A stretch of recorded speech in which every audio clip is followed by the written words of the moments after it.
Bienvenidos a este último día del primer ciclo de conferencias organizados por el Tercer Ojo.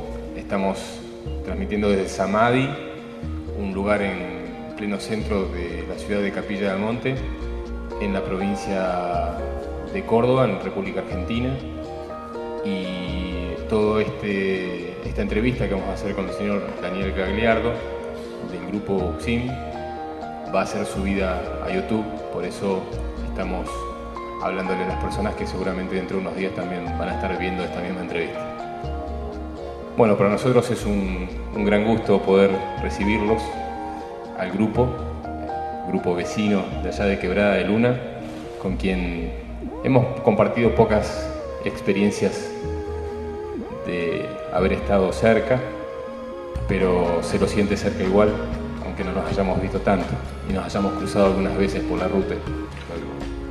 Así que Daniel, es un gusto que estés por acá con nosotros. Gracias por tenernos en cuenta para invitarnos al evento. Bueno, bienvenido al público, a gente del grupo UXIM que nos cruzamos también muchas veces y gente de Capilla que está viniendo a esta charla. Hemos tenido ya 4 entrevistas.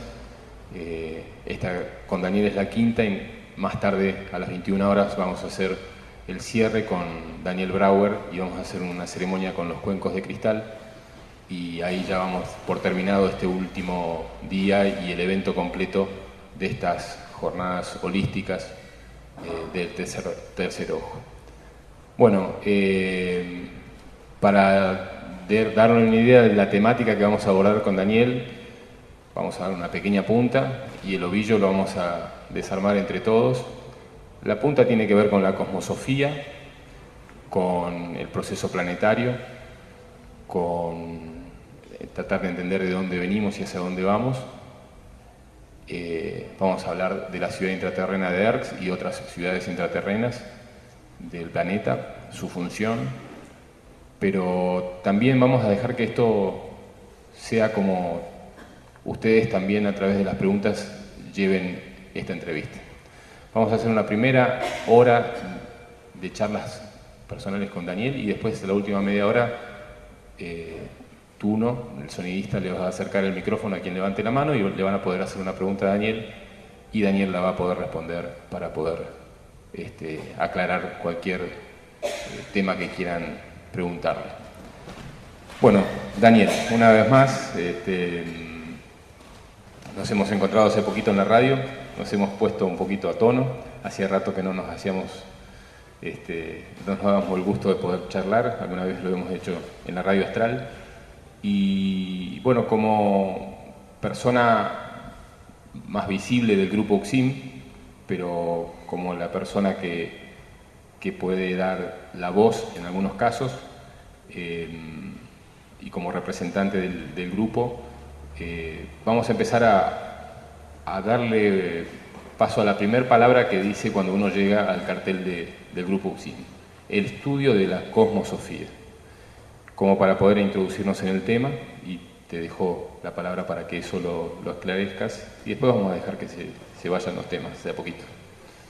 Nosotros solemos decir que utilizamos obligadamente este término cosmosofía a falta de poder utilizar con suficiente libertad el término adecuado y genuino que sería filosofía.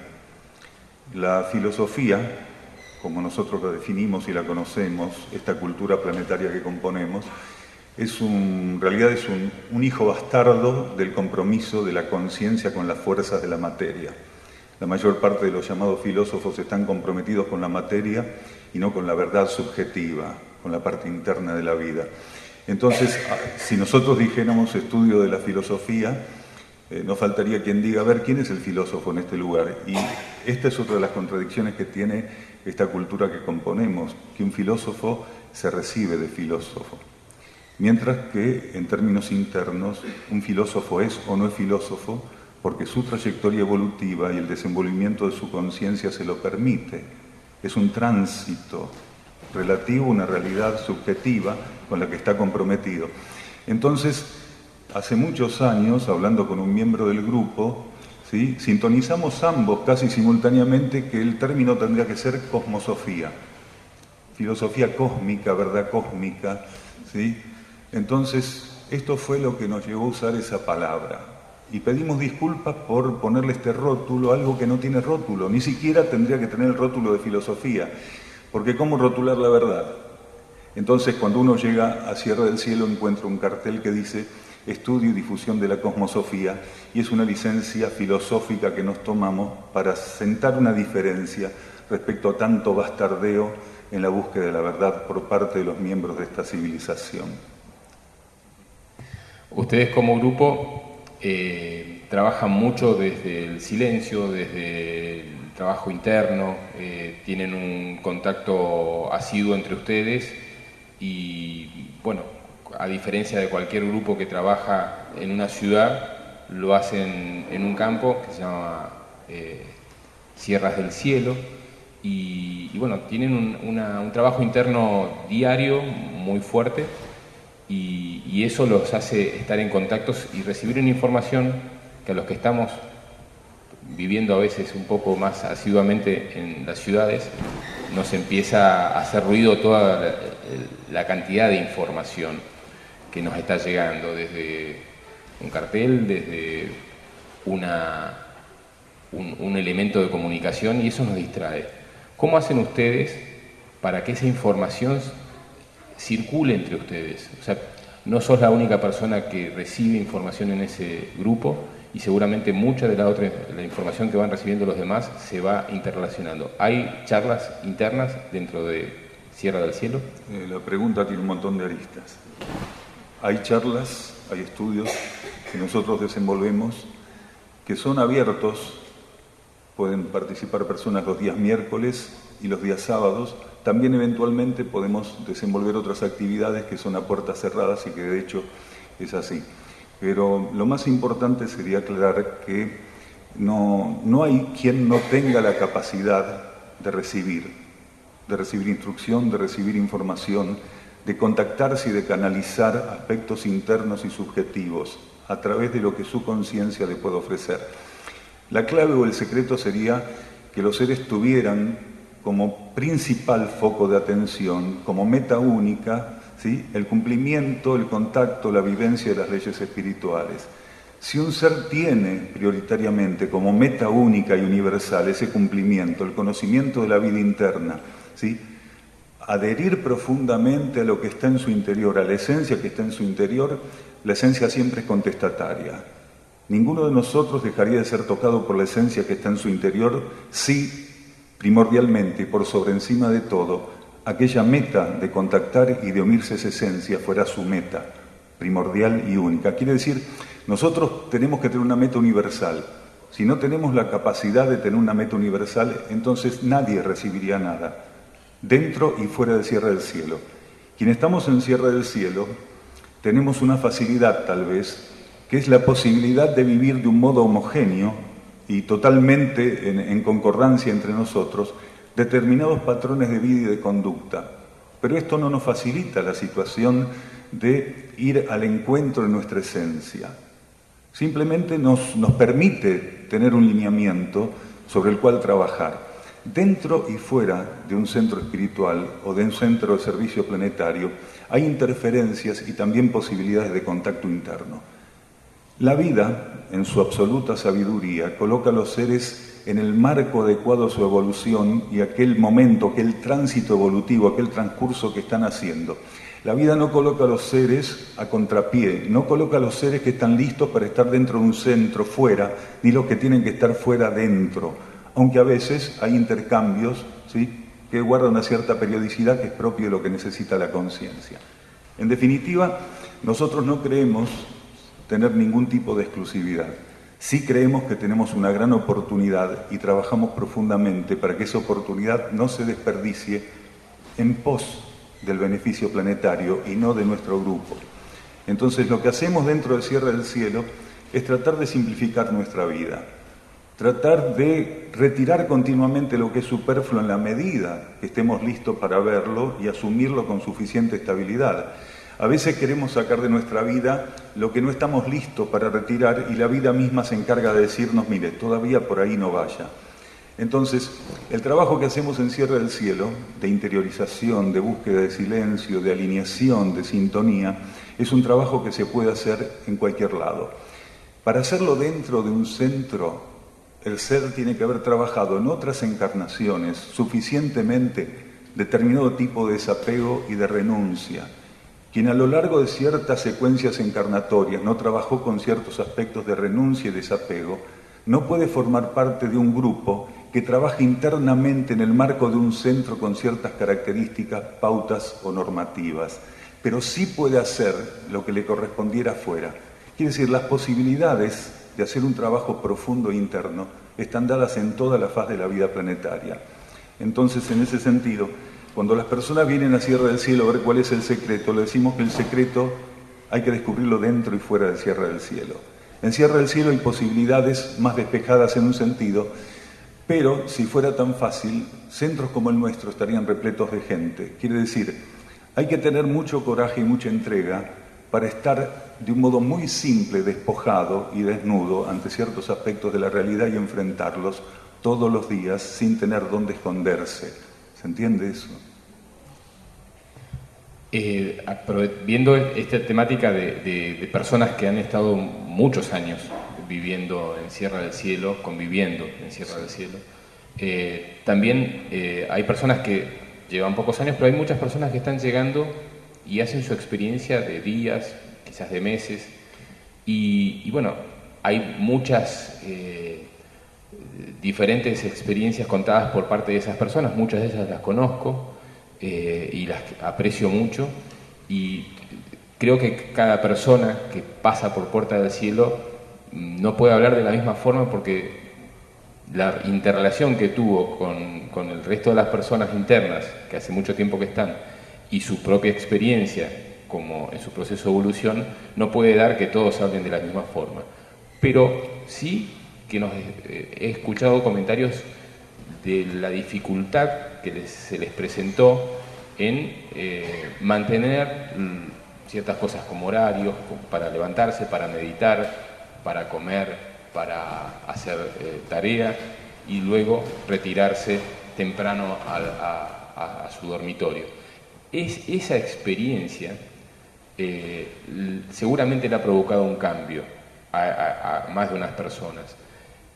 La generalidad de las experiencias que puedas contarnos y algún resultado en personas que después volvieron a su lugar y que tuvieron un cambio en la forma de llevar la vida que no lo habían llevado hasta ese momento. Del mismo modo que vos nos estás diciendo, estás compartiendo que cada una de las personas que pasó relata una Sierra del Cielo diferente, mi relato no saldría de esa norma. Entraría en la misma pauta, ¿sí? Entraría en el mismo contexto. Lo que pudiera decir de Sierra del Cielo quien está hablando sería solamente una óptica más. No sería ni mejor, ni peor, ni más acertada que aquellos otros que han pasado, ya sea un mes, 2 días, o meses o años. Cada uno de nosotros está ante los distintos aspectos de la realidad desde donde Él es. Nos ha pasado que algunas personas transcurrieron estadías en Sierra del Cielo en ciertas épocas. Se fueron con su propia impresión del lugar, ¿sí? Con lo que pudieron capitalizar en términos positivos o negativos, no importa, eso es lo de menos. Algunas volvieron mucho tiempo después y la experiencia fue totalmente diferente, muy diferente. Todos nosotros vamos cambiando continuamente y lo interesante es entender que centros como Uxim en Sierra del Cielo también están en continua transformación. No son una cosa rígida. Nosotros continuamente estamos, ¿sí?, moviendo pautas, ¿sí?, moviendo los cánones del lugar, intentando adaptar en base a la necesidad que la energía nos va proponiendo los mecanismos de funcionamiento del centro, los protocolos de funcionamiento del centro. Entonces Sierra del Cielo es un ambiente dinámico, ¿sí? Es un campo de energía dinámico. Las personas que vivimos también y quienes nos visitan no están excluidos de esa dinámica. Todos continuamente estamos moviendo nuestra conciencia, desplazando nuestra conciencia de un campo de energía a otro, de un estado a otro. Entonces, Sierra del Cielo no está constituido solamente por los residentes, sino por cada partícula que pasa por ahí, por cada ser que pase por ahí, aunque sea media hora. Sierra del Cielo es una estructura dinámica que se adapta continuamente, ¿sí?, a las partículas que la transitan, no importa si la transitan 1 año, 6 meses o media hora. Entonces, un centro de servicio planetario, un centro espiritual, tiene que tener la capacidad de adaptar sus estructuras sin dejar de lado la posibilidad de ofrecer la vida interna a cada uno de los que está presente en ese campo de energía, sean residentes o visitantes. Los residentes tenemos, ¿sí?, el trabajo, la tarea extra de transmutar, de trabajar para la purificación de ese campo de energía, de mantenerlo del modo más elevado y estable para que quienes nos visiten, no importa su estado de conciencia, de poder asumir la tarea que les corresponde al estar en un centro de esa naturaleza, pudieran encontrar las condiciones de armonía para concretarlo.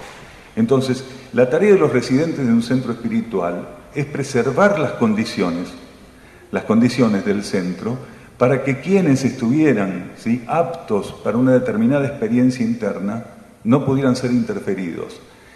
La visión de cada quien de Uxim es íntima y absolutamente respetable. Ninguna es mejor que otra, sea que hablen bien o que hablen mal del centro, ¿sí? Todas son absolutamente respetables porque cada una de las personas que ha pasado y las que estamos en ese lugar estamos viendo la realidad desde lo que somos. Incluso quienes formamos parte del grupo, a pesar de tener una cohesión y una dinámica de fraternidad, cada uno de nosotros ve la realidad de Uxim desde lo que él es. Capilla del Monte, la zona de Quebrada de Luna, hay tantos lugares en el planeta con muestras acabadas de centros de energía, puede ser Machu Picchu, puede ser Aurora, puede ser Lis, Fátima.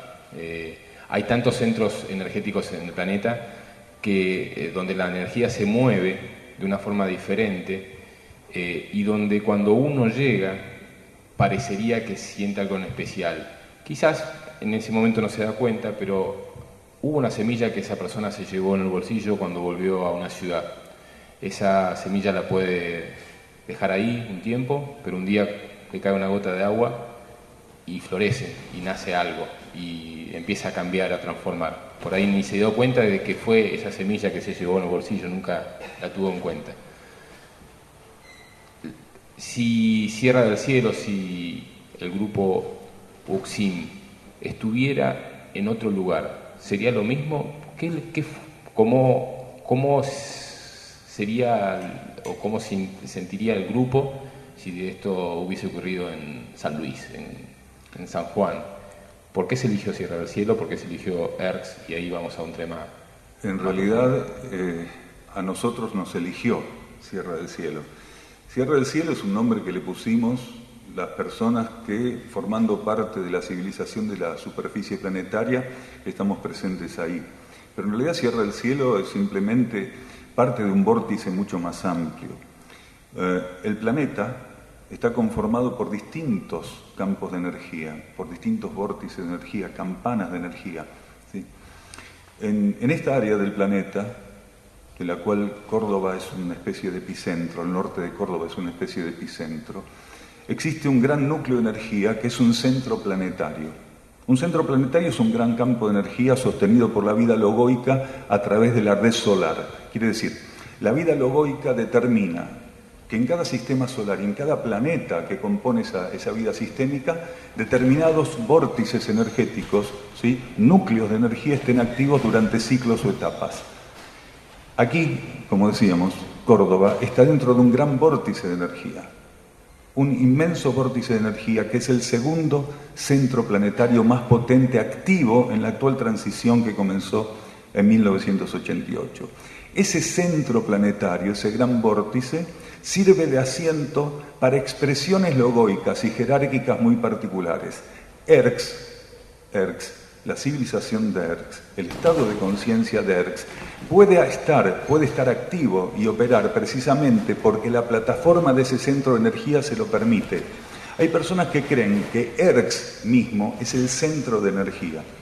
Lo que no conocen es que Erx no es el centro de energía en sí.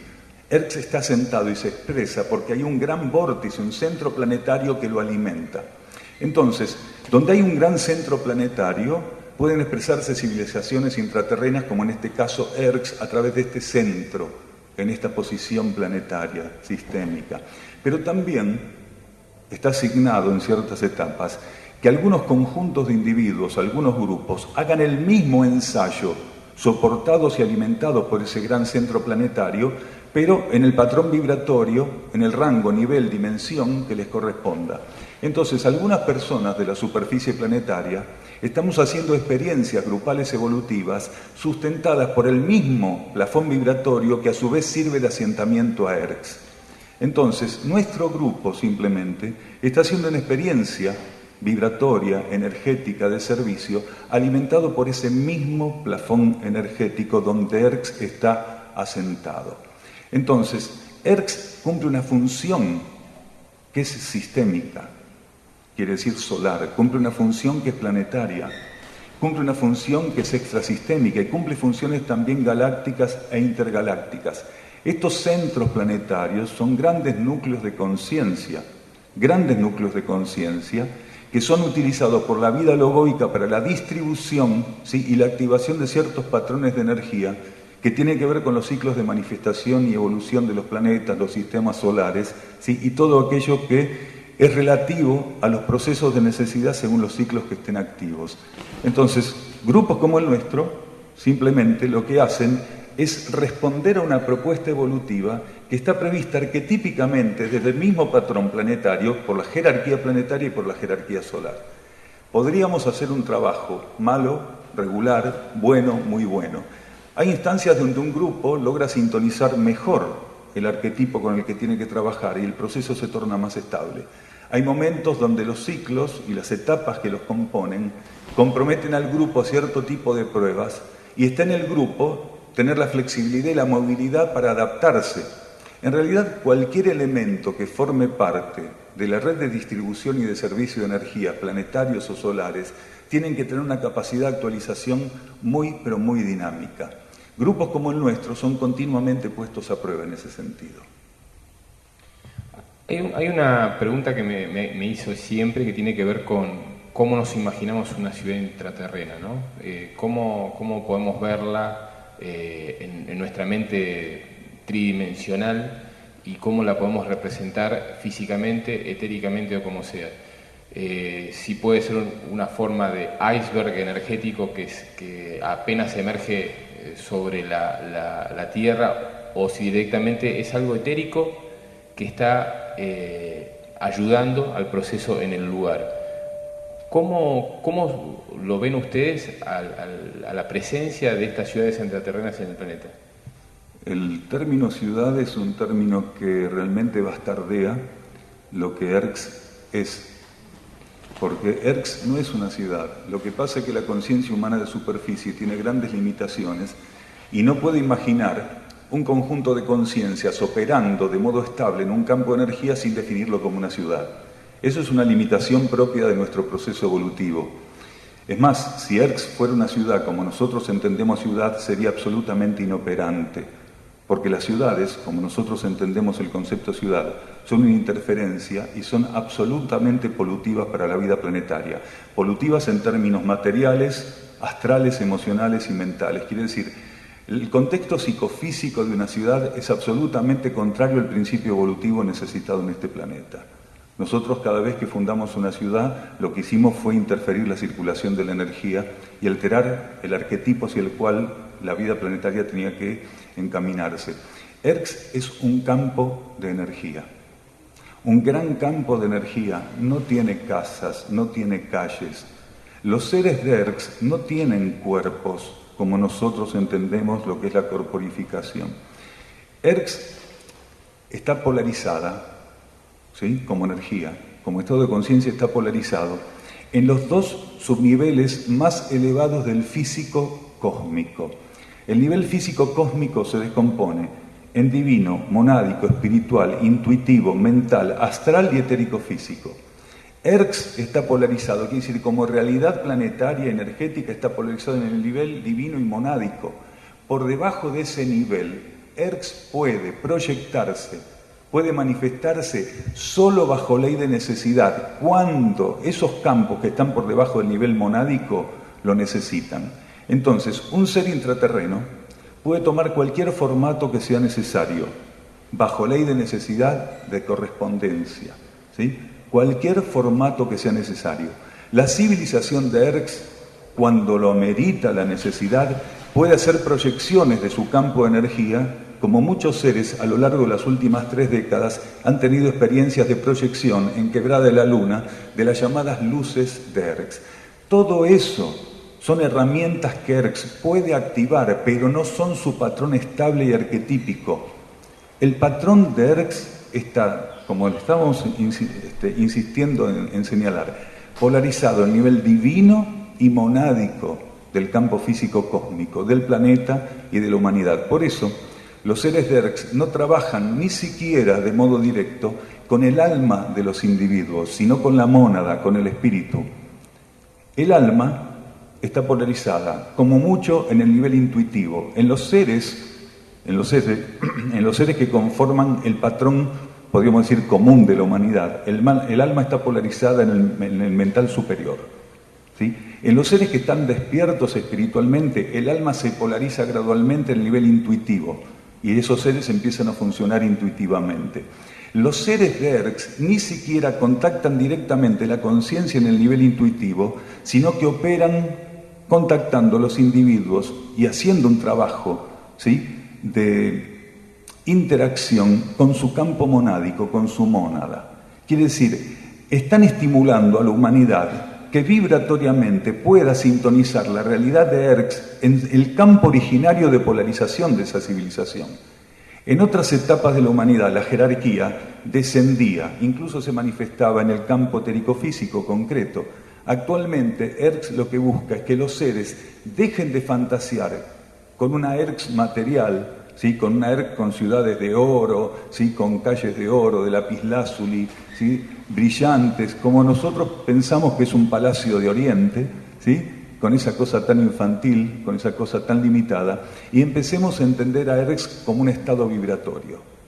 Es un gran campo de energía, alimentado por fases, por afluentes logoicos de alta elevación, que se manifiesta a través de partículas que lo componen, que pueden ser tanto jerarquías planetarias, quiere decir jerarquías de la vida interna del planeta, jerarquías solares, quiere decir miembros de la jerarquía solar del planeta, o jerarquías ultrasolares, seres que forman parte de las jerarquías cósmicas y galácticas. Entonces, en Erx hay tanto logos, logois, avatares, mónadas de alta evolución, y todos y cada uno de los componentes de ese gran campo de conciencia, esa entidad que es Erx, están todos polarizados en el nivel divino y en el nivel monádico del planeta y compartiendo ciertas frecuencias en ese sentido con la conciencia humana de la superficie.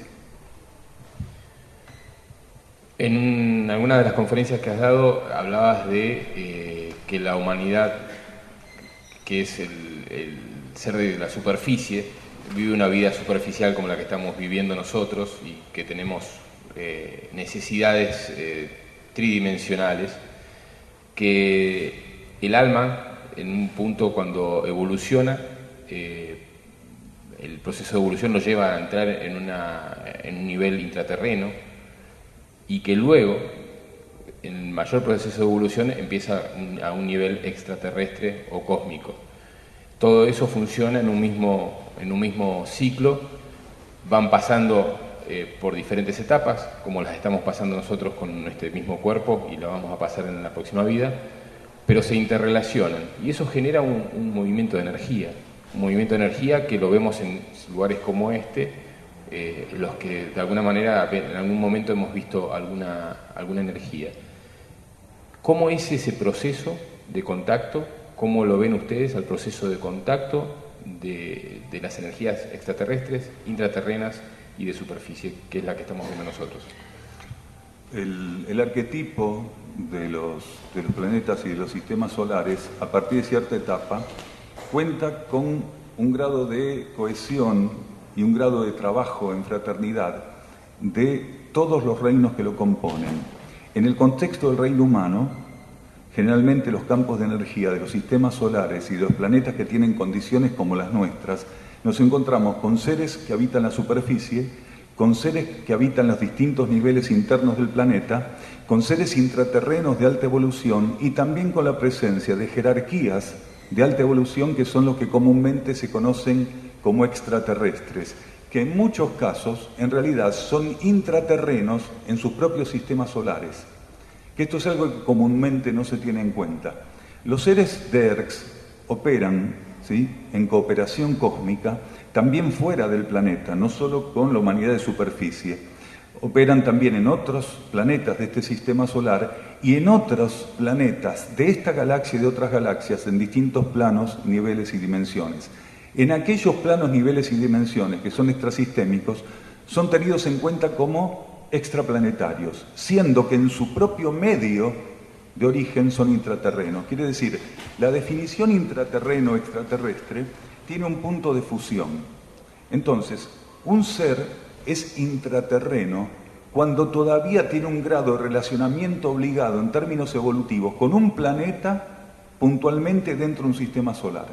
Los seres DERCS y los seres de otras civilizaciones intraterrenas tienen todavía, para terminar de desenvolver su proceso evolutivo, ¿sí?, que agotar ciertas instancias que solamente el patrón vibratorio terrestre les puede ofrecer.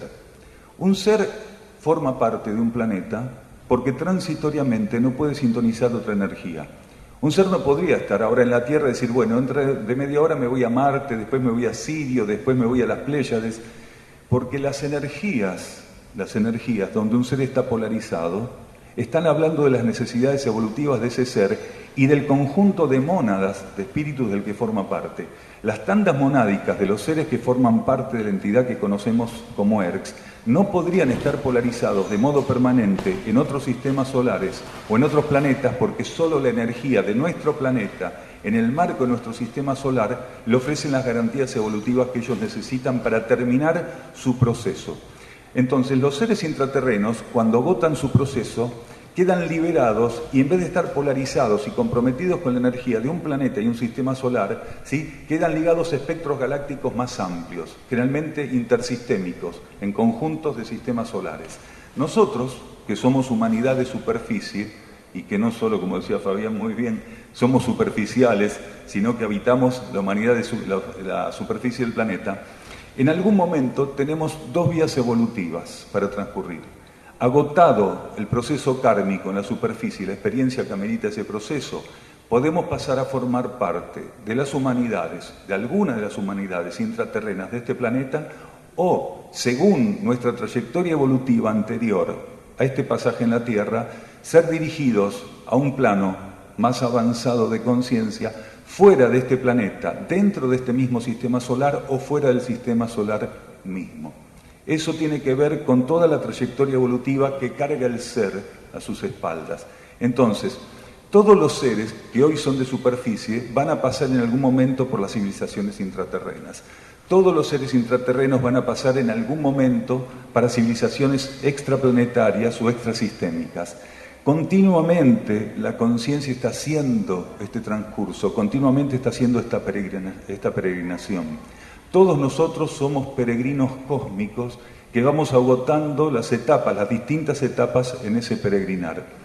Entonces, un poco para definir más puntualmente lo que Fabián quería decir, los seres, no importa si son de superficie, si son intraterrenos, si son extraterrestres, la meta que tienen cuando están colocados en una instancia global, ¿sí?, donde la interacción amerita el resultado del proceso evolutivo, los seres tienen que aprender a trabajar en fraternidad y en complementación. Aunque a nosotros nos parezca que no podemos aportar nada a una civilización intraterrena o a una civilización extraterrestre, estamos equivocados. Porque cuando una civilización de superficie llega a un determinado punto, tiene que aprender a complementarse con energías que son tanto intraterrenas como extraterrestres. La complementariedad, la fraternidad, es una experiencia que no solo beneficia a los seres humanos que componemos la superficie terrestre, sino que permite agotar instancias evolutivas, tanto a los seres extraterrestres, ¿sí?, de alta evolución, como a los seres intraterrenos de alta evolución, que necesitan de esa interacción para complementar, para terminar de complementar ensayos evolutivos que les van a permitir asistir a aspectos de la vida cósmica fuera de este sistema solar. Como vos describís la interrelación de los seres intraterrenos, extraterrestres, evidentemente el ser humano claramente no ha comprendido que lo mismo debería hacer con los reinos vegetales, animales, minerales, y nosotros hemos hecho un desastre en ese sentido, cuando en realidad nuestra convocatoria era para convivir en armonía, ¿no? Eso, por un lado, te dejo para que lo continúes en algún momento, y una pregunta totalmente diferente que tiene que ver con los nombres de los seres que se andan diciendo por ahí, que yo no puedo corroborar, pero que por ahí muchas personas lo tienen como algo definido, porque se dijo en algún momento, pero que queremos por ahí aclararlo.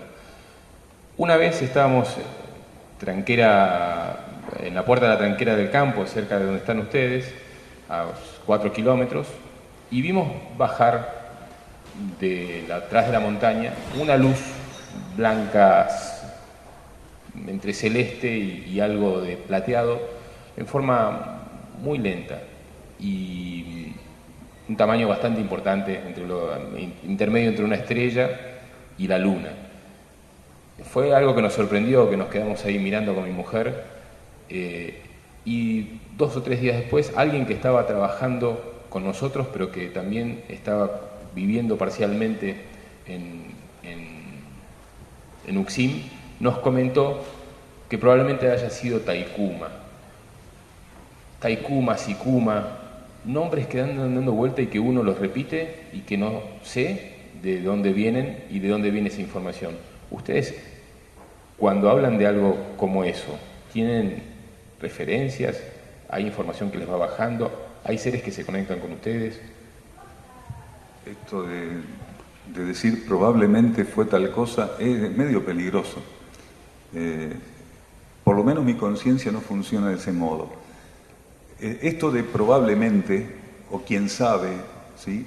O tal vez fue, corre por cuenta de quien lo dice. Esa persona no era yo, indudablemente. ¿Sí?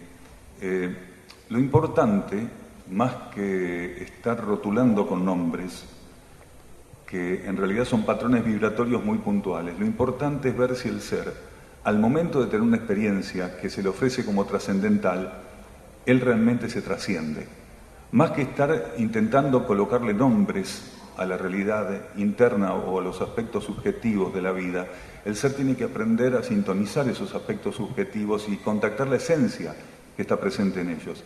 Entonces, nosotros creemos que es muy arriesgado, ¿sí?, decir tal vez fue o quién sabe fue. Si un ser tiene una información interna que llegó por la vía intuitiva y él es estimulado a compartirla con alguien, que lo haga con serenidad y con armonía. Pero si un ser, en realidad, cree que puede ser tal cosa y está tirándole eso a otro, es un irresponsable. No importa de qué grupo sea, si del grupo Uxim o de cualquier otro grupo. Entonces, ninguno de nosotros está acá para ver si tal cosa tal vez era o no. Nosotros tenemos que aprender a definir la posición de nuestra conciencia ante los aspectos subjetivos, del mismo modo que tenemos que aprender a definirla ante los aspectos objetivos. Y a veces confundimos este juego que mal llevamos con la objetividad material y lo traspasamos, ¿sí?, contaminando lo que es subjetivo y tendríamos que tratar de no contaminar. Existen una gran cantidad de conciencias, de entidades, de jerarquías, que han estimulado a la conciencia humana para que esas jerarquías o entidades pudieran ser reconocidas o definidas por un patrón vibratorio que transitoriamente va a ser lo que nosotros llamamos un nombre de definición para esa entidad. Entonces, hay entidades que en ciertas etapas estimularon algunas conciencias, ¿sí?, canalizando esa información para que el nombre de Taikuma o el nombre de Sikuma o de Urauma o de Pantikuma o de Mayuma, ¿sí?, o de cualquier otra entidad, de ERX o no de ERX, pudiera ser reconocida por medio de un patrón vibratorio que en realidad lo que define es una etapa transitoria de esa entidad en relación a la tarea planetaria, solar y galáctica que está desenvolviendo. Por eso es que continuamente, cuando se van agotando los ciclos y las etapas, las entidades se van presentando y van revelándose a la humanidad de superficie con nombres diferentes. En el ciclo anterior, ¿sí?, lo que hoy se conoce como Antoine, ¿sí?, se conoció como Saint-Germain. No es más valioso o menos valioso llamarlo Antoine o Saint-Germain. Lo importante es ver qué aspecto de esa energía todavía tiene que operar por algún motivo en nuestra conciencia. Si un ser, después de haber hecho todo lo que tenía que hacer en sintonía con la energía que se manifestó como Saint-Germain, se expande y queda en posición de poder actualizarse, posiblemente necesite sintonizar esa misma energía y diferenciarla en su conciencia con el nombre de Antoine. Pero si él no pudo terminar de hacer lo que tenía que hacer con aquella manifestación de aquella energía que se le presentó como Saint-Germain, por más que le llame Antoine y él quiere utilizar esta nueva denominación vibratoria y energética, no le va a servir. ¿Por qué? Porque este aspecto renovado de la tarea de esa jerarquía todavía no está al alcance de su sintonía. Una jerarquía se manifiesta con un nombre nuevo cuando nos está ofreciendo la posibilidad de actualizarnos y decirnos que la propia jerarquía asumió tareas de otro rango y de otro nivel de interacción con las necesidades planetarias y solares, y nos está ofreciendo compartir eso. Cada vez que nosotros nombramos a la jerarquía con su nombre, lo que estamos haciendo es que resuene la tarea que tiene a cargo esa jerarquía. Entonces, cuando nosotros decimos Taikuma, no estamos solamente diciendo el nombre de un miembro de la jerarquía de Erx, también miembro de la jerarquía de Miztlitlán. Nosotros estamos permitiendo que nuestro laringio opere como un amplificador del patrón vibratorio que la tarea de esa jerarquía está ejecutando en la vida planetaria, que la tarea que esa jerarquía asume está poniendo en funcionamiento en la vida planetaria. Si el ser dice Taikuma, alineado, ¿sí?, en sintonía, en sentido introspectivo, aquel nombre es prácticamente un mantra. Él está mantrando al decir Taikuma. Ahora, si cada vez que pasa una luz dice, ahí está Taikuma, ahí está Huitaikon, ahí está, esa persona está bastardeando esas energías. Cuando vemos una luz o una manifestación en los cielos, no estamos obligados a saber de qué se trata con nombre y apellido. Lo que sí se nos invita es estar en silencio, en alineación, en entrega, en introspección, en sintonía, lo más vacíos y receptivos posibles. Lo último que se nos va a pedir es que le pongamos un rótulo. Y esto es uno de los grandes errores que comete la gente.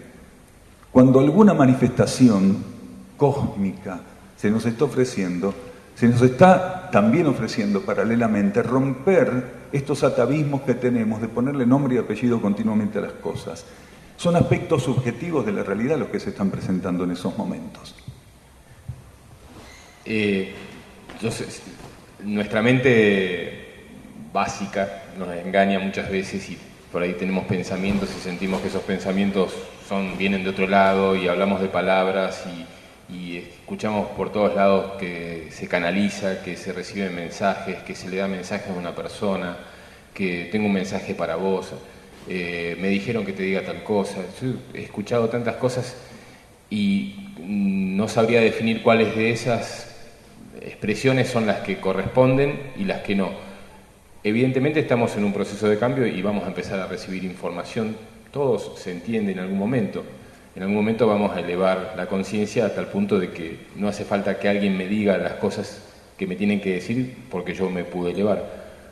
¿Cómo definir en qué momento viene una información que realmente es concreta para mí y cómo desarrollarla?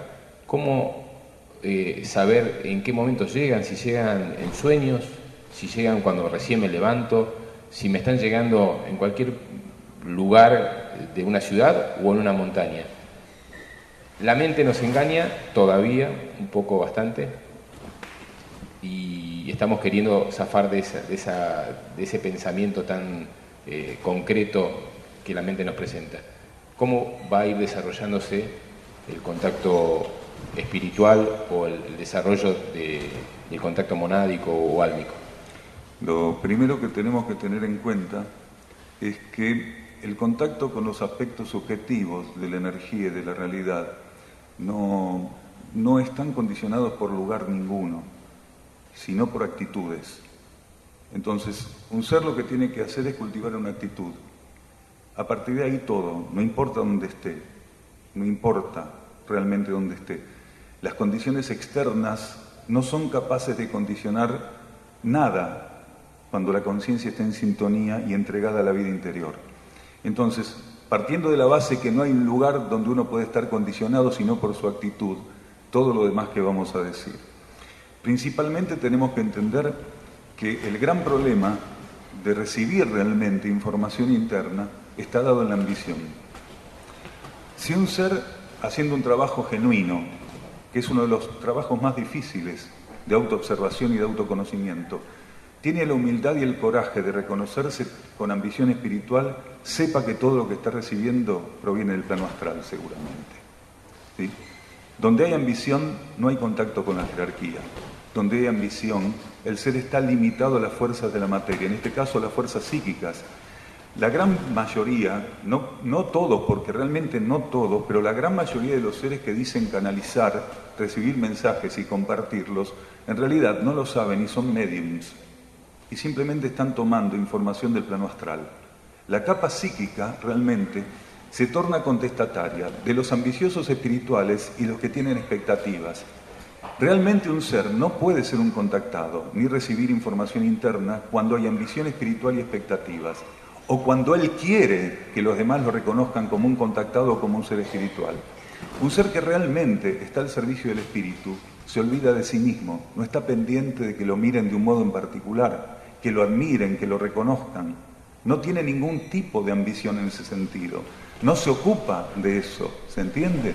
Entonces, tendría la humanidad una gran cantidad de canales genuinos en funcionamiento y en actividad que no están precisamente en funcionamiento y en actividad por la actitud que esos canales van tomando.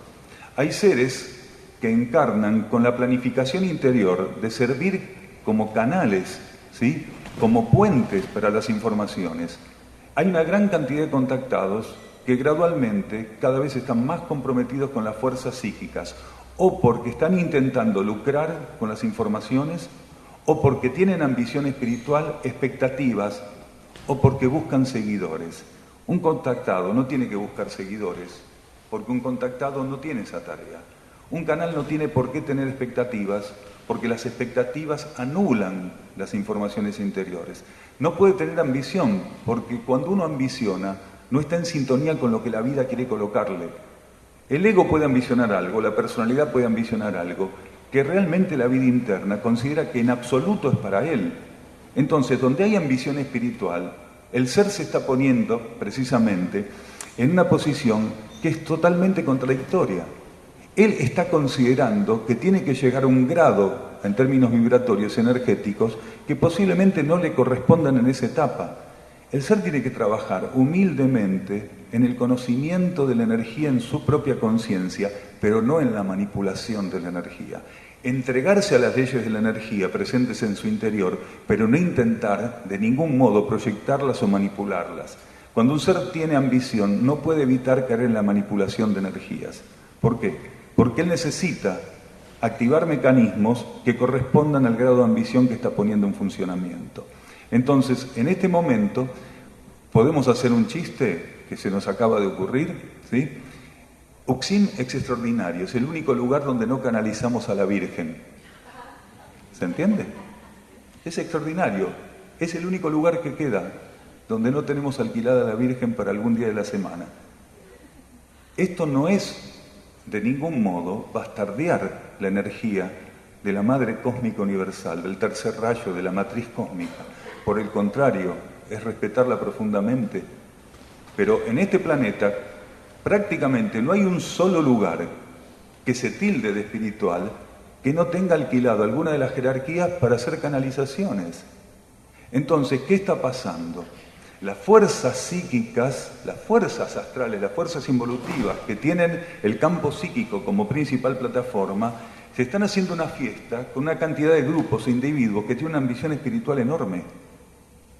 No se trata de canalizar nada ni nadie, se trata de ser genuino y de expresar la propia esencia. Aquel que exprese la propia esencia está expresando la esencia única, porque la esencia es indivisible, inalterable. está tanto en nuestra conciencia como en la conciencia de la jerarquía. Aquel que se ofrece a su propia esencia puede, en el momento en que la esencia lo considere y la vida única lo considere, ser canal de la información correspondiente, sin haberla ambicionado y sin hacer ningún tipo de esfuerzo. Vayan preparando las preguntas que quieran ir haciendo y vayan levantando la mano para que se les pueda acercar el micrófono. Cuando hablabas de expectativas, yo pensaba en las expectativas que tiene la persona que recibe información o canaliza y que arma un grupo. Pero también están las expectativas de ese grupo y de cada individuo de ese grupo. ¿Cómo va mutando las personas que van una vez siguiendo a la creadora del sistema de balancing, otra vez a la creadora del sistema de rebirthing, y así hay un montón de sistemas de desarrollo espiritual que se fueron creando y los seres van cambiando y uno se encuentra con que empiezan a idolatrar a Peggy Duro y después a los 6 meses ya no, me defraudó. ¿Por qué? Porque tuve expectativas con las cosas que teóricamente me prometían, pero también yo me hacía expectativas de lo que iba a recibir. Y al tiempo están cambiando a otra línea y después empezamos a ver títulos y pósters en los lugares donde tratan como terapeutas con diferentes experiencias y ninguna en profundidad, ninguna como para decir, bueno, yo realmente sigo algo que a mí me ha llamado la atención durante mucho tiempo. Está planteado el tiempo de ya no seguir a nadie y seguir a uno mismo, seguir en el proceso individual para profundizar. Ahí va a salir el kamikaze y va a empezar a responder como la vez pasada en la radio y vas a empezar a decir, bueno, las terapias, esto, lo otro, pero te damos el pie. A medida que la humanidad fue complicando su situación kármica, al mismo tiempo abrió la puerta para que una gran cantidad de técnicas o terapias, ¿sí?, pudieran manifestarse. El tema no es si una terapia es o no un fraude, porque el margen es muy sutil y es muy difícil de definir desde la comparación, desde el razonamiento, desde el análisis. El tema es que hay una gran cantidad de personas en este planeta que tienen ambición de curadores o de sanadores, siendo que su linaje interno no lo ampara. Los seres forman parte, ¿sí?, de linajes interiores. Las mónadas, nuestras mónadas, forman parte de distintos linajes.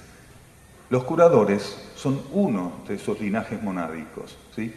Según en qué campos de vida logoica, cósmica, universal, incluso los linajes que conocemos en nuestro sistema solar o en este sector de la galaxia, pueden no existir y existir linajes que representan parámetros arquetípicos para esos sectores galácticos. Pero aquí, en nuestra galaxia, ¿sí?, en este sector de la galaxia, en nuestro sistema solar y en nuestro planeta, los curadores son una de las líneas de linaje, uno de los linajes monádicos. Si un ser tiene ambición de ser curador o ser reconocido como un sanador, pero internamente no forma parte del linaje de los curadores, sin saberlo o sin quererlo, va a ser un fraude. Va a manipular energías, va a movilizar fuerzas, no va a ser realmente un canal de armonía y de equilibrio, no va a poder restaurar aspectos necesitados por aquel que está pasando por un traumatismo particular, y lo único que va a hacer es profundizar el proceso kármico, tanto propio como de aquel otro que le está dando tratamiento. Cuando un ser forma parte del linaje de la cura, él va a ser asistido internamente para obrar como puente, para religar aquello que se desligó de la esencia y del equilibrio interior. El traumatismo, la dolencia, son simplemente y transitoriamente, ¿sí?, un estado de apartamiento de aquello que somos externamente, en el campo tridimensional, de aquello que somos internamente, que es armonía, que es equilibrio, que es luz, que es esencia. Cuando nosotros pasamos por un traumatismo, una dolencia, estamos purificando parte de aquello que nos separa de nuestra esencia. Estamos retirando, estamos quemando, estamos asumiendo kármicamente eso. Un curador se torna una herramienta de síntesis y de economía en el proceso de restauración y de religación con la esencia por parte de aquel que pasa por un traumatismo. Si no pertenece al linaje de los curadores, ese ser está operando en una interferencia. Puede ser que ese individuo tenga tanta ambición y a través de la ambición atraiga tanto volumen de entidades astrales o psíquicas que él pueda borrar síntomas en ciertas etapas de los supuestos tratamientos efectivos que hace. Cuando él produce el borrado del síntoma, automáticamente la presión kármica de la dolencia que está presente en los átomos permanentes de la conciencia de quien está enfermo o que está doliente, empieza a generarse una suba de presión. Cuanto más poder tiene ese supuesto curador, más efectivo es el tapón que transitoriamente va colocando. Hasta que llega un momento que en esa encarnación o en una encarnación subsiguiente, el que recibió ese tratamiento de taponamiento va a reventar, va a ser explosión. Y va a tener que pasar por un grado de dolencia o de traumatismo inmensamente mayor que aquel otro que hubiera vivido si realmente hubiera tenido el discernimiento de no buscar ponerse en manos de cualquiera porque simplemente le prometió curarlo. Uno dice, ¿y qué culpa tiene kármicamente el que va a ser tratado? Aquel que tiene una dolencia no puede echar mano a cualquier cosa. La intención de quien tiene una dolencia o un traumatismo, antes que cualquier otra cosa, tiene que ser armonizar con la dolencia. Quiere decir, estar en armonía con la dolencia. Cuando el ser aprende a estar en armonía con la dolencia, él va a estar lo suficientemente alineado, ¿sí? Relajado, suficientemente calmo, como para poder recibir estímulos internos que le permitan orientar su conciencia a quien realmente lo puede asistir. Pero cuando ese ser está sumamente desbordado y lo único que le interesa es apartar esa dolencia de su vida y no armonizar con la dolencia, entonces puede caer en manos de cualquiera. Entonces la responsabilidad es repartida entre aquel que quiere huir de la dolencia y aquel que se ofrece a darle la panacea para evitársela. Es muy importante la relación interna en términos profundos y genuinos entre curador y aquel que está siendo asistido por el curador. Esto es muy importante que se entienda. Incluso los medicamentos, no importa de qué tipo sean, también guardan una relación kármica. Un ser puede tener cualquier tipo de dolencia, cualquiera. Y decir, bueno, como yo soy espiritual y creo en las cosas espirituales y trato de ser una persona que viva en sintonía espiritual, yo no puedo hacer un tratamiento alopático. Tengo que hacer un tratamiento sutil. Voy a ir por las flores, voy a ir por la homeopatía, voy a ir por distintas terapias holísticas que cuando están siendo ejecutadas por un verdadero terapeuta, quiere decir en términos internos un curador, pueden ser muy efectivas, pero la mayor parte de las veces no lo son porque el ser no es un curador. Entonces el ser dice, como yo soy espiritual voy a ir por las flores, pero lo que él tal vez no está entendiendo es que kármicamente, a pesar de que él esté en el camino espiritual, puede ser que le corresponda un medicamento alopático. Si él no entiende eso y por ambición espiritual rechaza el medicamento alopático, incluso puede desencarnar. ¿Por qué? Porque él no entendió que también los medicamentos forman parte de la purificación y del proceso kármico, no solo la dolencia. Hay personas que tienen una decisión y dicen, la dolencia es kármica, el medicamento no. Eso es muy loco, ¿se entiende? La dolencia es kármica, claro, el medicamento también. No se puede adjudicar cualquier medicamento, ¿sí? El ser tiene que tener la capacidad de entender cuál es la relación kármica entre el medicamento y aquel que tiene la dolencia, entre aquel que tiene la dolencia y el tipo de terapia que tiene que ser encarada por un curador genuino. Y muchas veces tampoco entiende el ser que bastaría que él se alinee a su fuente interna para que se produzca la cura, sin curador ninguno, sin medicamento ninguno, simplemente porque él unió aquello que estaba apartado de lo que le iba a dar equilibrio, luz y armonía.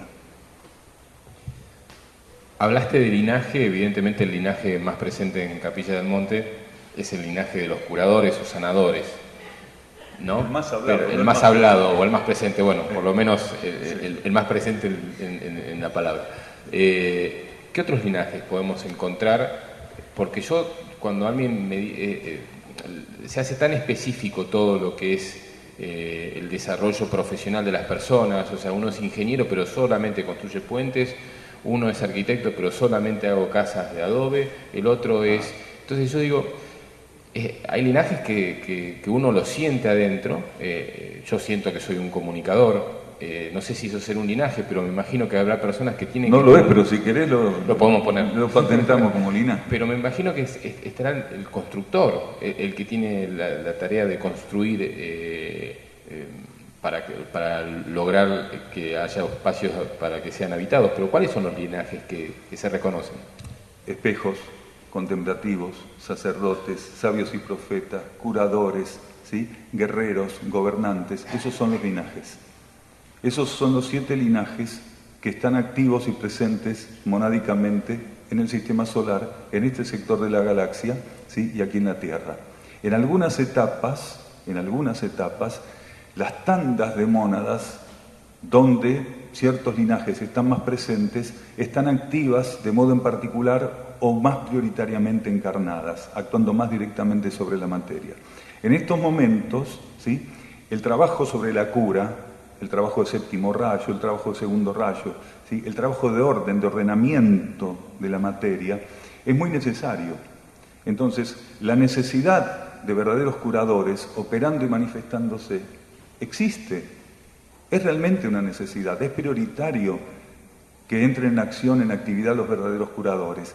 Pero los verdaderos curadores muchas veces tienen que operar, y esto va a ser cada vez más debido al funcionamiento de la conciencia humana, van a tener que operar más en silencio y ocultamente.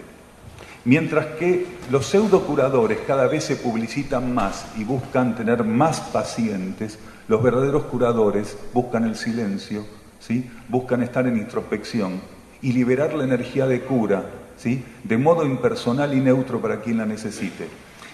No sé si aquí la audiencia escuchó hablar de un ser que vivió encarnado en el siglo pasado en el hemisferio norte, en Estados Unidos, que era Joel Goldsmith. Joel Goldsmith fue un curador, uno de los grandes curadores de los cuales se tuvo conocimiento. Y llegó un momento donde Joel Goldsmith lo que hacía era simplemente encerrarse en su consultorio, entrar en sintonía y mantenerse en silencio. Él después relataba que vía interna se le iba mostrando cómo de ese modo actuaba simultáneamente sobre una gran cantidad de personas en distintos lugares del planeta. Él empezó a rechazar en ciertos momentos la atención directa de pacientes porque esa energía y ese tiempo lo podía utilizar de un modo múltiple en silencio en su propio consultorio. Entonces ahí mostraba realmente el trabajo de cura, que no depende de un contacto directo con el curador. En realidad nosotros tenemos una gran dificultad para entender lo que es la energía temporal, lo que es la energía cronológica y lo que es la energía espacial. Para los aspectos más profundos y subjetivos de las leyes internas, las leyes espaciotemporales no tienen ningún sentido. Un verdadero curador puede estar curando a una persona que está a 10.000 kilómetros sin saber siquiera que le está curando o tener simplemente algún tipo de vislumbre de que está operando su energía a 10.000 kilómetros. ¿Por qué? Porque para las leyes internas, las condiciones espaciotemporales no ofrecen ningún tipo de impedimento. Ahora, si el curador está limitado en términos de actitudes por las leyes espaciotemporales, entonces sí, el espacio y el tiempo son una interferencia para él. Cuanto más la conciencia se remite a la fuente interna, ¿sí?, menos las condiciones externas la van a limitar. Y esto es lo que nosotros todos tenemos que aprender a dilucidar en estos momentos. Vos nos decías, es tiempo para cierto tipo de cosas, no es tiempo para seguir a nadie, no es tiempo de doctrinas, no es tiempo de técnicas. Es tiempo de aprovechar el poco tiempo del modo correcto, entrando en sintonía con la esencia que está en nosotros. Vayan preparando preguntas. Le vamos a pedir a Tuno que le acerque el micrófono, por favor. Y antes de que te haga esta pregunta, la última que te hago yo es ¿qué límite encuentra cuando uno tiene un proceso de enfermedad, ha atravesado un proceso de enfermedad, ha querido experimentar eso, se le presentó? ¿Cuál es el límite entre el curador que frena ese proceso de enfermedad y la persona que aprende o dejó de aprender esa experiencia que se le presentó para que sea atravesada, sea desarrollada y que exitosamente pueda seguir viviendo, curándose a sí mismo o quizás con ayuda de otros. Pero ¿cuál es el límite entre el curador y el curado en esta experiencia? Nos tiene que quedar claro una cosa. Todos los linajes, al igual que todos los rayos, ¿sí?, mantienen en su contexto la esencia de todos los demás. Quiere decir, en cada linaje está presente la esencia del resto de los linajes, del mismo modo que en todos los rayos está presente la esencia del resto de los rayos. ¿Por qué arrancamos por acá para contestar la pregunta de Fabián? Porque hay un momento determinado donde el curador tiene que operar como un sacerdote, que también es un linaje, el linaje sacerdotal. Entonces pasa a operar como un intermediario entre un nivel de energía, entre un nivel de la voluntad superior, ¿sí?, y el campo destinatario del estímulo de esa voluntad superior. Entonces, el curador, para poder obrar como sacerdote en ese momento, a través de la energía de cura, ¿sí?, y servir como canal de la energía de cura, tiene que encontrar algo que, de no encontrarlo, la cura no se puede concretar.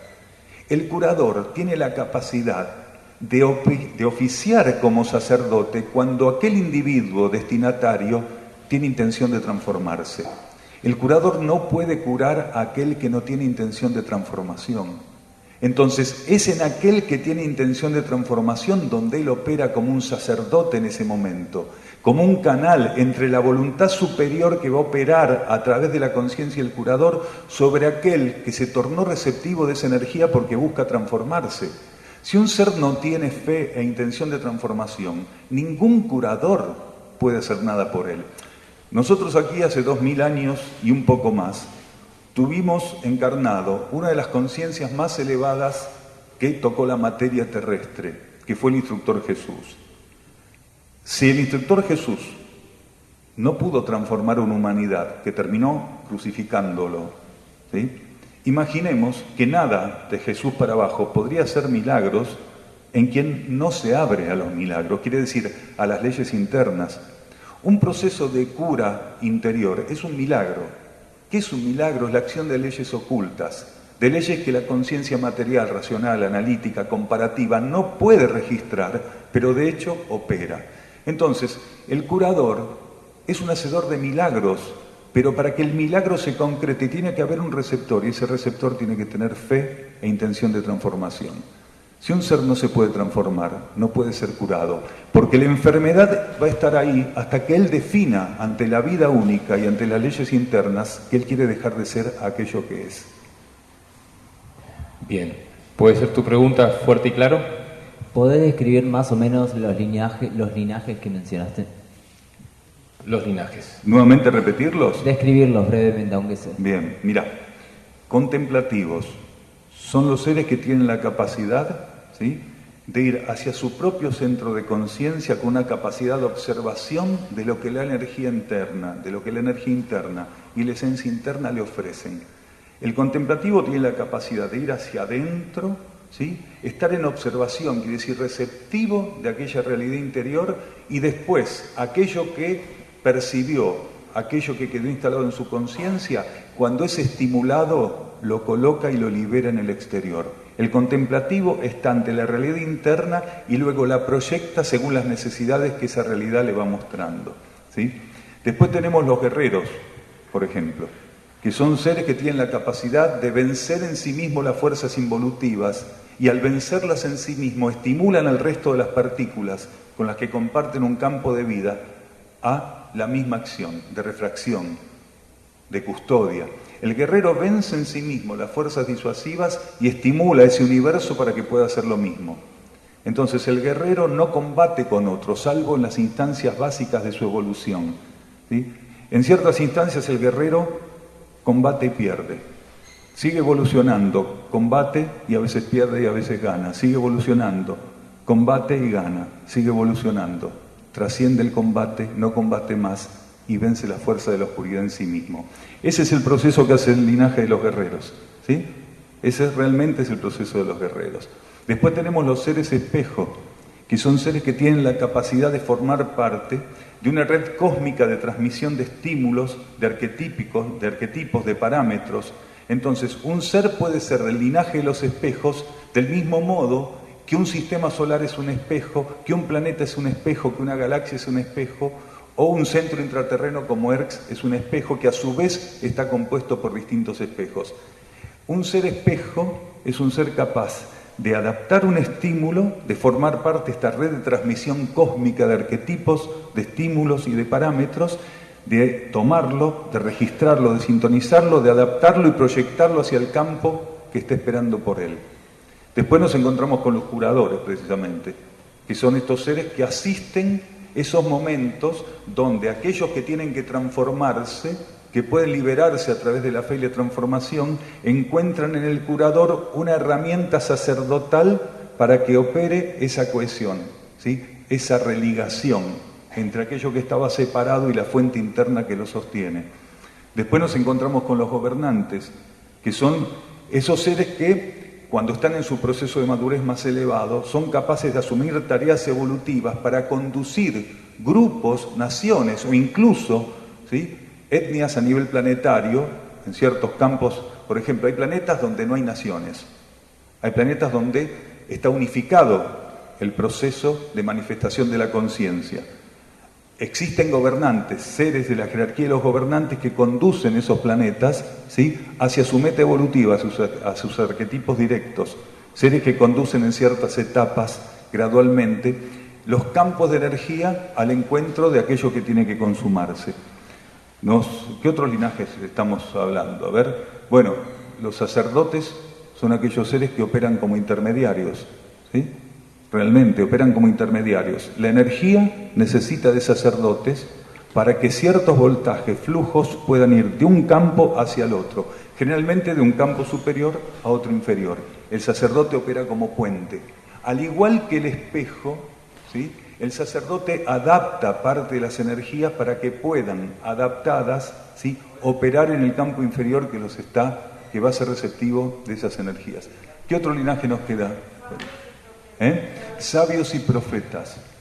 Son aquellos seres que tienen la capacidad, en ciertos ciclos, de operar como herramientas de la energía de instrucción.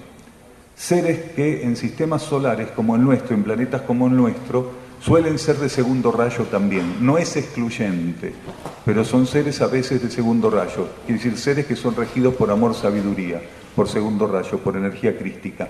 Estos sabios y profetas lo que hacen es liberar cierto tipo de energías relacionadas a la instrucción para que la conciencia pueda ir desenvolviendo su proceso evolutivo, ¿sí?, adquiriendo experiencias que le permitan dar tratamiento a la realidad con mayor economía, armonía y equilibrio. Los instructores y los maestros suelen ser de este linaje de sabios y profetas, pero no es excluyente. También pueden ser de otros linajes. Gracias por la pregunta, obviamente gracias por la respuesta. ¿Alguna otra pregunta? ¿Le podemos pasar el micrófono? Muchas gracias. Gracias. Adelante. Me voy a remitir un poco porque no me parece que estaría bueno si lo puedes contestar lo que preguntaste, Fabián, hace un rato y que quedó por ahí colgado, o tal vez se contestó en la generalidad, sobre el tema, el tratamiento que le viene dando el hombre de la superficie terrestre al resto de los reinos, ¿sí?, que es una de las cuestiones que preguntaste, Fabián, hace un rato. Y las consecuencias las tuvimos hace poquito también, ¿no? Ni hablar, nos parece importante, forma parte del todo. Gracias. Gracias. El reino humano de la superficie tenía como tarea representar la energía divina para los reinos infrahumanos. Lejos de esto, los seres humanos de la superficie nos tornamos precisamente los predadores mayores de los reinos infrahumanos. El reino animal, fundamentalmente, necesitaba encontrar en nosotros ese símbolo de lo superior, ese símbolo de lo divino. Lejos de eso, nosotros masacramos animales continuamente, nos alimentamos de carne y de sangre animal. Los animales nos temen, los animales continuamente están en estrés, las especies se extinguen. El ser humano no supo ser la herramienta de complementariedad, de fusión, de fraternidad, de conducción, de ampliación de las oportunidades evolutivas de los reinos infrahumanos. Al reino mineral lo preda continuamente, rompe sus estructuras electromagnéticas, los minerales son usados indebidamente. Hay minerales como el uranio que no tendrían que ser tocados nunca y sin embargo son saqueados para implementar la energía atómica, que es la peor de las energías que el ser humano puede manipular.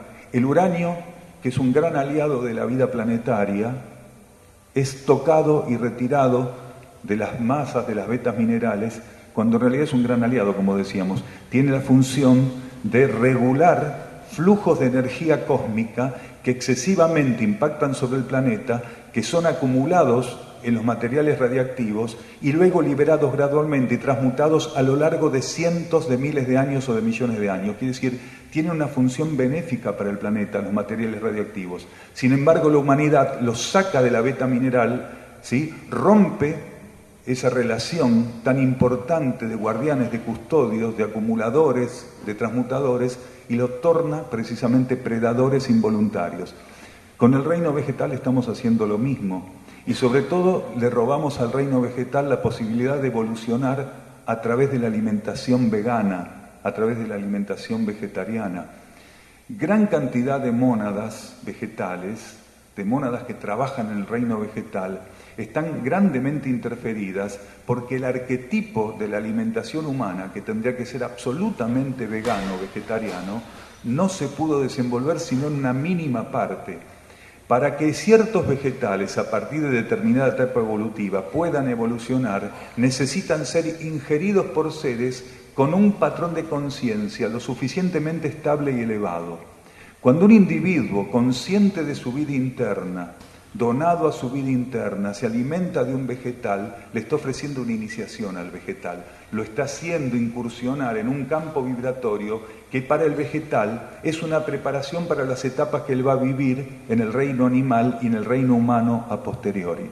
Quiere decir, nosotros continuamente, al darle un tratamiento absolutamente perverso a los reinos infrahumanos, rompimos la cadena arquetípica de relacionamiento y circulación de las energías. Hay una gran cantidad de canales energéticos que en el planeta se extinguieron y quedaron absolutamente perimidos por la actitud humana de no saber dar el tratamiento adecuado a la vida planetaria en todos los sentidos. Este planeta está regado de sangre animal, de sangre humana, y está regado de hipocresía, de falsedad. Está regado de pseudos comportamientos que supuestamente son evolutivos y en realidad no tienen nada de evolutivos, y está regado de modo general, ¿sí?, por una condición de hipocresía muy grande. Y hay un gran mal que nosotros tendríamos que descartar finalmente, que es abandonar esta posición como cultura general planetaria, de creer lo que era conveniente para nosotros y para el planeta, y darnos cuenta que elegimos precisamente lo que no era conveniente. Bien, otra pregunta. Vamos a hacer dos respuestas más a las preguntas. Adelante. Hola, ¿qué tal? Fuerte y claro, por favor. ¿Se escucha? Sí. Quería preguntarte si podés hablar un poquito del origen y el destino de las diferentes razas que tenemos dentro de la humanidad, ¿no? Por lo complicado que está siendo últimamente que puedan convivir. Y si tienen alguna relación con el linaje de las mónadas, esta expresión de razas. Sí. Nosotros entendemos por razas, ¿sí?, estados de conciencia. Cada raza es un estado de conciencia. Las primeras dos razas que se manifestaron en este planeta fueron razas no corpóreas, etéricas, la primera, y etérico-astral, la segunda. Después, la tercera raza, que fue lemuriana, fue la única raza, la primera raza, que corporificó. Se produce un proceso de exteriorización concreto de lo que es la conciencia monádica. Después de la raza lemuriana vino la raza atlante, y después nosotros, los posatlantes o adámicos, o también llamados posadámicos.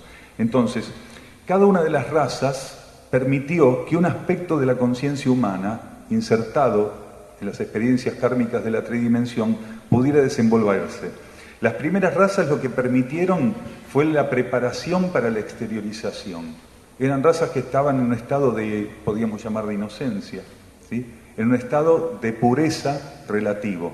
Cuando se manifiestan a través de este estado de conciencia racial que conocemos como Lemuria, se comprometen fuertemente con las fuerzas materiales. ¿sí? ¿Por qué? Precisamente porque la conciencia tenía que anclar en la materia para hacer todo ese tratamiento de experiencia kármica. El problema fue de la Lemuria para aquí, pasando por la Atlántida, y después nosotros, los posatlantes o adámicos, que en vez de entender cuál era la relación que teníamos que desenvolver con las fuerzas psíquicas, con las fuerzas disuasivas, en vez de entender esa relación y utilizarlo como un entrenamiento evolutivo y optar por los ascendentes positivos de la experiencia, nos identificamos con las fuerzas involutivas y fuimos quedando presos por alimentarlas indebidamente hasta que esa capa psíquica llegó a un grado de desborde y de magnitud que hizo prácticamente imposible que el grueso de la humanidad pudiera estar en sintonía con la esencia humana disponible, quiere decir, con la esencia de la entidad humanidad. Entonces hoy, aquellos que no hicieron el trabajo debidamente en la Lemuria, aquellos que no hicieron el trabajo debidamente en la Atlántida, aquellos que no hicieron el trabajo debidamente en lo que llevan del proceso encarnatorio, las tandas adámicas, están aquí comprometiendo el planeta con las fuerzas disuasivas, ¿sí? Casi restándole a este planeta la posibilidad de alcanzar los arquetipos para esta etapa, si no fuera porque en la actualidad las jerarquías tanto solares, planetarias como galácticas están limitando gran parte de la reactividad que generan las capas psíquicas sobre la humanidad misma, ¿sí? Y la generalidad de la vida planetaria, este planeta habría colapsado. Entonces, nosotros todos hoy, ¿sí?, el grueso de la humanidad está unificado por un patrón genético que se conoce como ADN, ¿sí? Ese ADN, no importa si el ser es un remanente atlante, si es un remanente lemur, o si es una mónada que ingresó posatlante ya en el proceso adámico aquí al planeta del sistema solar, ese ADN da oportunidades evolutivas según el proceso kármico que cada uno necesite y según el proceso general de la humanidad. Ese ADN unifica las posibilidades evolutivas. Si los seres humanos hubiéramos entendido que ese patrón unificado genético, lo que nos estaba ofreciendo, entre otras tantas cosas, era el ensayo profundo y genuino de la complementariedad, y nos hubiéramos abocado a complementarnos y no a confrontar, este proceso actual de fricción, de desunión y de resquebrajamiento de las relaciones humanas y sociales no existiría. Quiere decir, cuando una cultura está unificada por un patrón genético, lo que se le está diciendo es que todos y cada uno de los miembros tienen una experiencia en común para realizar. Dentro de esa experiencia común, lo que no puede ser soslayado y evitado es la complementariedad. Los seres humanos de la superficie planetaria nunca supieron complementarse, ni individualmente, ni culturalmente, ni subculturalmente. Nosotros solemos dar el ejemplo bien claro de egipcios y judíos. Son dos culturas que en realidad tendrían que haber ensayado la complementariedad para permitir que surgiera una cultura única entre ellos. ¿Por qué? Porque la diversidad cultural en un planeta que está bajo ciertas etapas kármicas, en realidad lo que ofrece es el camino de la síntesis. Cuanto más culturas hay o subculturas hay en un planeta que está en ciertas etapas kármicas, en realidad lo que tienen que ensayar a lo largo del transcurso de los ciclos es la síntesis cultural. Quiere decir, ciertas culturas tienen que sintetizarse. Una vez que se sintetizan, permiten el emergente de una cultura unificada. Esas culturas unificadas se tienen que unificar con otras culturas unificadas que también son la resultante de subculturas que se unificaron, hasta que en ciertas etapas kármicas se manifiesta una única cultura donde la síntesis de la relación cósmica de ese grupo humano con las leyes que tenía que ensayar se sublima. Esto en la humanidad de superficie fue imposible. Hay una gran cantidad de subculturas, hay gente que mata por la subcultura con la cual tiene simpatía y despreciando cualquier otro tipo de subcultura. Esto es una locura, pero el ser humano de superficie lo hace. ¿Cómo no íbamos a darle ese tratamiento a los reinos infrahumanos si entre nosotros creemos que hay culturas que son más valiosas y otras que no lo son? Entonces, hoy, no importa qué remanente sea el que esté presente, todos y cada uno adeudamos esta complementariedad. Aprender a estar en armonía con el otro, sabiendo que lo que el otro tiene no lo tengo y que lo que está presente en mi conciencia tal vez le puede estar haciendo falta al otro. Individuos y subculturas y culturas tendrían que tener eso presente para llegar a la síntesis, la unificación y la fraternidad. Muy bien. Una última pregunta. ¿Alguna persona que tenga inquietud de preguntarle a Daniel? Acá adelante puede ser el micrófono, tú no, gracias. La señora con el chal verde. Parte. Gracias. Bueno, buenas noches. Excelente todo lo que dijiste, realmente maravilloso. La pregunta es lo siguiente. A mí todo esto me resonó asimetrías, a lo macro y lo micro, toda esta charla, y como que yo estoy en ese punto ahí, ¿no? Entre lo macro y lo micro y cómo me ubico.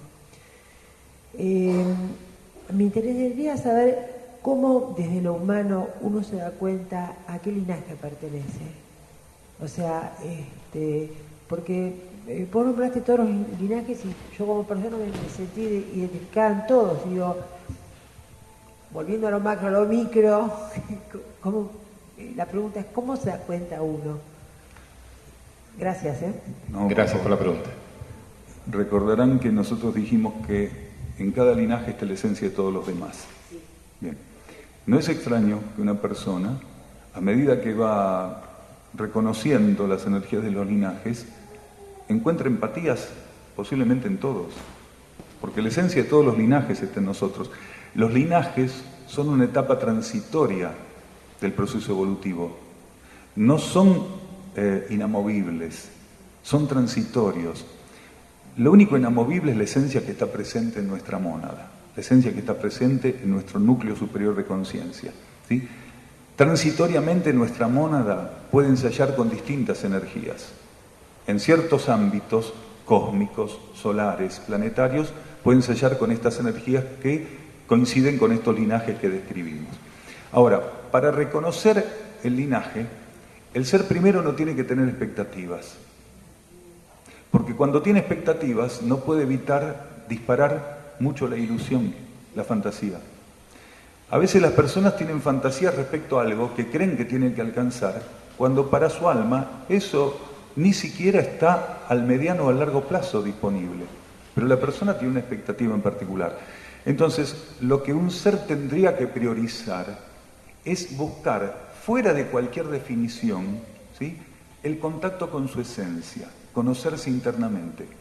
Dejar de tener esta supuesta tendencia definida como vocación de curador, como vocación de sacerdote, todos nosotros tendríamos que entender que existe una sola vocación y que solo esa vocación tendría que priorizarse para nosotros, que es la vocación de conocer la esencia presente en nuestro interior.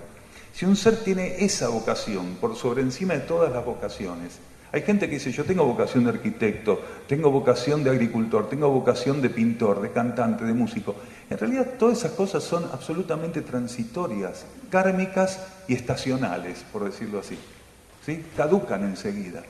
Un ser lo que tiene que entender, que la única vocación que él tiene que reconocer, profundizar y consumar es la vocación interior, quiere decir la vocación de conocer lo que está dentro de él. Cuando él se aboca realmente y se entrega profundamente a conocer lo que está dentro de él, podría ser que esa nueva relación con la esencia, ¿sí?, le ofrezca elementos a la conciencia concreta que antes no disponía porque no los necesitaba. Cuando un ser edifica un vínculo nuevo con la realidad interior, automáticamente va a recibir herramientas nuevas porque se transformó. En la medida que nosotros vamos acrecentando ese vínculo interno, y es genuino y efectivo, estamos diciendo que nos transformamos. Y cuando me transformo, la vida automáticamente me va a dar herramientas renovadas.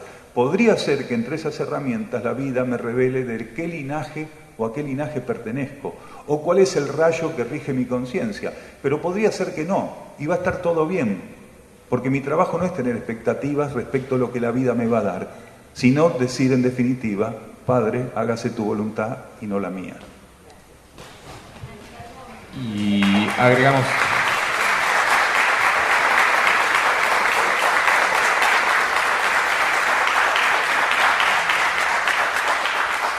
Van a tener que volver a aplaudir porque vamos a agregar una sola pregunta más.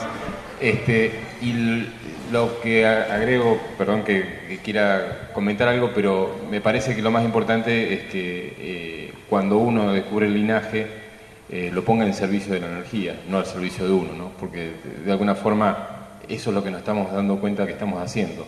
Siempre estamos queriendo que lo que descubrimos que somos y para lo que vinimos es para nosotros solos, y eso no funciona. Bueno, una última pregunta. Tenemos el micrófono que tiene que cruzar. ¿Te podrás acercar así no cruzamos la cámara? Bueno, cruzamos por atrás. Ahí está. Listo. Bueno, ahora sí, la última pregunta porque se nos acerca la ceremonia de cuencos con Daniel Brauer muy prontito. Bien. La consulta que queríamos hacer en realidad bueno, en esta etapa planetaria que estamos transitando, ¿no?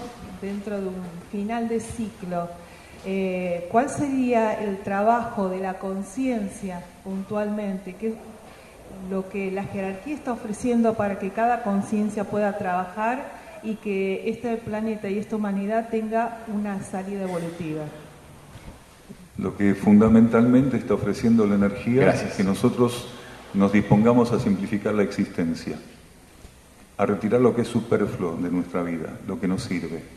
Y eso involucra deseos, tendencias, preferencias y tanta cantidad de cosas que uno tiene que ver y rever y volver a rever en su vida. Nadie puede realmente descubrir lo que la esencia interna tiene para él si en realidad su vida es superficial, si no conoce lo que es la simplicidad. La síntesis para la conciencia, la precisión para la conciencia, la objetividad para la conciencia proviene de la simplicidad. Cuanto un ser más se recarga de elementos superfluos, menos puede manifestar de un modo objetivo la esencia que está presente en él. Entonces, lo que más está estimulando en este momento la jerarquía es que nosotros trabajemos para conocer, para manifestar, para sintonizar, para expresar la esencia que está en nosotros. Pero para eso tenemos que aprender que todos los elementos que nos permitieron llegar hasta aquí, hasta donde llegamos, tienen que quedar atrás. Hay personas que tienen grandes apegos, que operan como grandes lastres también en sus vidas. Un ser no tiene que tener apegos por conocimiento ninguno, por técnica ninguna, por práctica ninguna, por nada. Un ser no tiene que tener desvíos devocionales, solo el único y para el único. Ese es el trabajo de la conciencia. La jerarquía lo que está estimulando no es que nosotros tengamos un desvío devocional y armemos una religión de las jerarquías, como hoy muchos grupos lo están haciendo, que lo único que hicieron fue cambiar figuritas, ¿sí? Le pasaron una escoba a las estructuras doctrinarias y pusieron jerarquías, ¿sí? Que algunas son de tal lugar, algunas son de tal otro, algunas hacen tal cuestión, algunas se manifiestan así. Cambiar figuritas no sirve de nada. El ser tiene que aprender a estar desnudo ante su esencia. Había una persona recién que decía esta cosa de lo microcósmico y lo macrocósmico. Y esto es lo que realmente tenemos que descubrir. Que el cosmos, ¿sí? Lo que representaría lo macrocósmico para nuestra conciencia, necesita que nosotros como partículas microcósmicas pasemos a ser espejos que podamos manifestar esa propia cualidad de simplicidad, estabilidad y síntesis, pura economía que es la vida cósmica, también en esta vida microcósmica. Una partícula microcósmicamente no tiene ninguna tarea, ¿sí? Que reflejar lo que macrocósmicamente, en términos de arquetipos, se le está ofreciendo. Todos nosotros como partículas en esta etapa del planeta estamos siendo grandemente estimulados para dejar atrás todo lo que nos llevó hasta este punto. Miren, aquel que toma caminos conocidos solo llega a lugares conocidos. Aquel que quiere ir a lo que desconoce tiene que tomar caminos desconocidos, pero para eso hace falta coraje. Aquellos que tengan coraje, que tomen caminos desconocidos. Gracias. Muchas gracias.